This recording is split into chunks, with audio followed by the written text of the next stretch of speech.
Welcome to Blizzard Fire. We hope this video helps fire up your solution.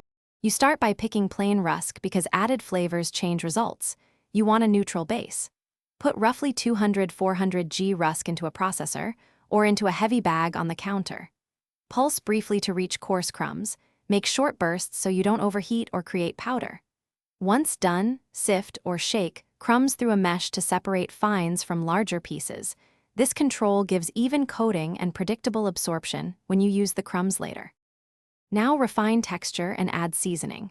You pulse longer for fine crumbs or fewer pulses for airy, panko-like pieces because structure affects crunch and binding. If you flavor, add herbs, salt, or spices in the processor so they distribute evenly. Make sure not to add oil yet, as it makes clumps. If crumbs feel damp, spread them thin on a tray and dry at low heat for 5-10 minutes. This step stabilizes shelf life and improves browning when cooked. Finish by letting crumbs cool, then pack them airtight. You preserve crunch and prevent moisture pickup that ruins texture.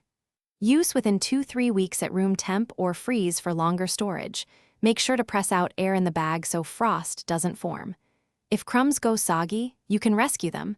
Re-dry in a low oven for 10 minutes and stir to separate particles. If they are too fine, you'll need to reduce processing time, next batch, or reincorporate some coarser pieces to restore body. Thanks for watching. If you found this helpful, don't forget to like and subscribe.